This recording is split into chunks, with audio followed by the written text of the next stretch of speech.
दोस्तों आगे वीडियो में आप सचिन पायलट को गोदी मीडिया के दो एंकरों की एक साथ धुलाई करते हुए देखेंगे। साथ ही सचिन पायलट पेट्रोल डीजल की कीमतों में 2 रुपए कम करने, चुनावी चंदे का खुलासा और CAA पर मोदी सरकार को घेरते हुए गोदी मीडिया को सच्चाई का गजब आईना भी दिखाएंगे। गोदी एंकर बार बार सचिन पायलट को भारत जोड़ो न्याय यात्रा और राहुल गांधी पर कटाक्ष करने के लिए उकसाने लगा, लेकिन जैसे ही इस बात की भनक सचिन पायलट को लगी तो सचिन जी ने गोदी एंकर को बिना साबुन के धोना शुरू कर दिया। गोदी एंकर ने जब सचिन पायलट से पूछा कि क्या राहुल गांधी अमेठी से स्मृति ईरानी के खिलाफ फिर से चुनाव लड़ेंगे, तो सचिन पायलट ने जो शानदार जवाब दिया है वो आपको जरूर सुनना चाहिए। दोस्तों वीडियो बेहद शानदार है, अंत तक देखिएगा और वीडियो को एक लाइक जरूर कर दीजिएगा। चलिए आपको आगे का वीडियो दिखाते हैं।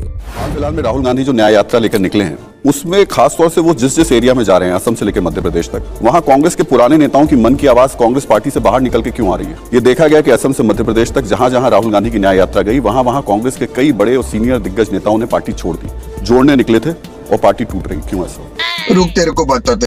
तो आप ये पूछ रहे हैं कि कांग्रेस के नेता पार्टी क्यों छोड़ के गए। भाजपा के नेता कांग्रेस में भी तो आ रहे हैं। मैं आपको उदाहरण देना चाहता हूँ। कांग्रेस के कुछ पूर्व मंत्री, कुछ पूर्व विधायक बीजेपी में चले गए।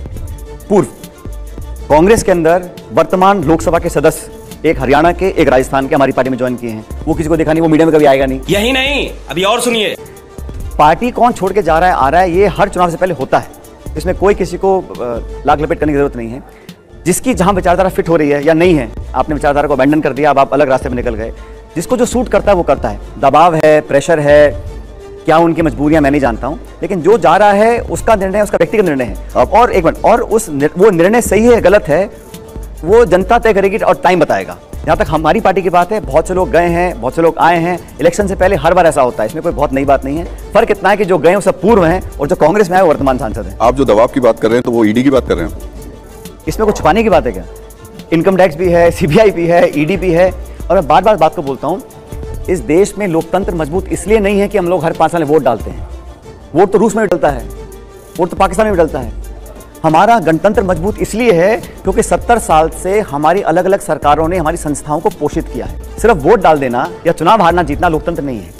सवाल पूछना, संसद में संवाद होना, 147 सांसदों को आप निलंबित कर दो और फिर सारे बिल पास करा दो, ये कहाँ का लोकतंत्र है? तो मेरा जो मुद्दा है वो सिर्फ इतना है कि कॉन्स्टिट्यूशनल बॉडीज की इंडिपेंडेंस, उनकी क्रेडिबिलिटी, उनकी विश्वसनीयता बनाए रखी जानी चाहिए। और जो प्रेशर की आप बात कर रहे हैं, जो मैं कर रहा था, वो स्वच्छ राजनीति में एक अच्छा उदाहरण नहीं है। स्मृति ईरानी फिर से राहुल गांधी जी को अमेठी से चुनाव लड़ने की चुनौती दे रही है। क्या राहुल गांधी इस चुनौती को स्वीकार करेंगे? कोई चुनौती दे दे मोदी साहब को कि आप जाके वायनाड से चुनाव लड़ो, तो लड़ेंगे क्या? ये चुनौती क्या होती है? कोई कुश्ती थोड़ी ना है। पॉलिटिकल पार्टी है, इलेक्शंस हैं, कौन कहां से सांसद है, किस पार्टी ने किसको कहां की जिम्मेदारी दे रखी है, ये तो हमारा पार्टी का मसला है ना। ऐसे जिम्मेदारी आप चुनाव लड़िए ना, कोई ना कोई तो हम लड़वाएंगे जिसको। आपका क्या सजेशन होगा? मेरा सजेशन है आप अपने 5 साल के ट्रैक रिकॉर्ड पे चुनाव लड़ो, जनता के बीच जाएं, और हमारा इंडिया अलायंस है, हम चुनाव लड़ेंगे और आप देखिए, 2 हाथ करते हैं, देखते कौन जीतता है। पिछले कई दिनों से कांग्रेस की छवि बनाने की कोशिश की गई कि कांग्रेस राम विरोधी है। क्या आपको लगता है कि अगर आपके नेता प्राण प्रतिष्ठा कार्यक्रम में चले जाते तो इस छवि से बचा जा सकता था? ये छवि कौन बनाता है और छवि बनाने का अधिकार किसको है? खासकर व्यक्तिगत भावनाओं को। मैं किस धर्म को फॉलो करता हूं, मैं किसकी पूजा करता हूं, कब व्रत रखता हूं, किसका भजन करता हूं, क्या कब, ये मेरा निजी मामला है। और मुझे लगता है कि इस एक कार्यक्रम को इतना पॉलिटिसाइज करने की कोशिश की गई कि जिन 4-5 हज़ार लोगों को न्योता मिला, क्या वही हिंदू थे?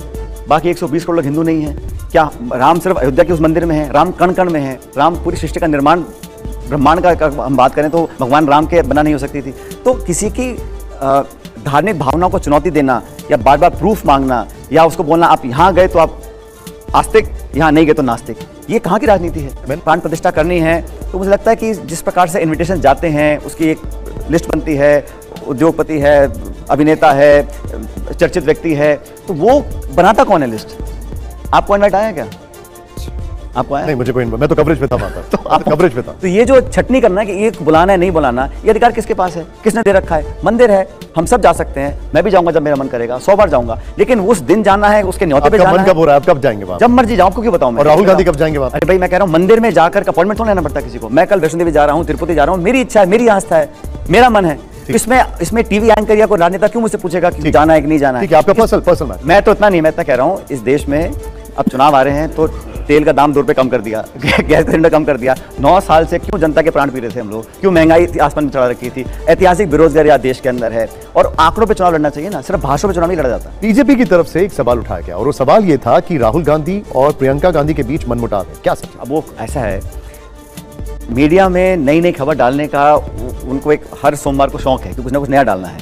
अब ये कोर्ट ने ऑर्डर कर दिया कि इलेक्ट्रल बॉन्ड्स इलीगल हैं, उसके विस्तारित डेटा दो, एसबीआई मना कर रहा है, वो छप गया है। अब वो वहाँ डाउट करने के लिए किसी को अरेस्ट कर लो, किसी का अफवाह उड़ा दो, ये कब तक चलेगा? लेकिन ये इस प्रकार की अफवाहों पर हमें ज़्यादा ध्यान देना नहीं चाहिए। सचिन जी, बीजेपी जो पिछले कुछ दिनों में इलेक्शंस को लेकर चल रही है, वो इलेक्शंस को एक वॉर की तरह करते हैं। कोई भी चुनाव हुआ, एक खत्म हुआ और उसके शाम से ही अगले चुनाव की तैयारियां शुरू हो जाती हैं। अभी भी बीजेपी की तरफ से लगभग 50% जो उम्मीदवार हैं उनके घोषित हो चुके हैं। ये चीजें आपकी यानी कांग्रेस पार्टी या विपक्ष की बाकी पार्टियों में क्यों देखने को नहीं मिल रही है, ये जानते हुए भी कि अब चुनाव की लड़ाई इस युद्ध स्तर पर होगी? नहीं, अपने कैंडिडेट्स एक हफ्ता पहले या बाद अनाउंस करने से पूरा चुनाव बदल जाएगा, मैं ऐसा नहीं मानता हूँ। हो सकता है एक स्ट्रैटेजी का पार्ट हो कि कंसल्टेशंस के बाद कौन उम्मीदवार आ रहे हैं, 1-to-1 कॉन्टेस्ट कराने के लिए हमें क्या रणनीति अडॉप्ट करनी है। पूरा होमवर्क, फीडबैक, एनालिसिस, सर्वेज वो हम सब के पास हैं। जो इंस्ट्रूमेंट्स कोई पॉलिटिकल पार्टी यूज़ कर सकती है हम भी यूज़ करते हैं, ऐसा नहीं करते। वो बखान ज़्यादा करते हैं, उनकी मार्केटिंग बहुत बढ़िया है, उनको एक परसेप्शन क्रिएट करने का रिसोर्सेज भी बहुत ज़्यादा उनके पास है। लेकिन ऐसा नहीं है कि तैयारियों में और स्ट्रैटेजाइजिंग करने में या आउटसोर्स जो प्रोफेशनल्स होते हैं उसका इस्तेमाल हम लोग नहीं करते। सब होता है लेकिन उसका बखान बहुत ज़्यादा नहीं हो पाता है क्योंकि वो ज़रूरत नहीं है। और बीजेपी का जो एक प्रचार है वो अखबार, व्हाट्सएप, टीवी, मतलब कुछ छोड़ते नहीं है, रेडियो सब जगह लगाते हैं क्योंकि पैसा उनके पास है। जो डोनेशन आ रही हैं, 95% पैसा देश में जो डोनेशन हुआ है बॉन्ड्स में वो एक पार्टी को गया है, तो उस पैसे का कहीं तो इस्तेमाल करेंगे उसको।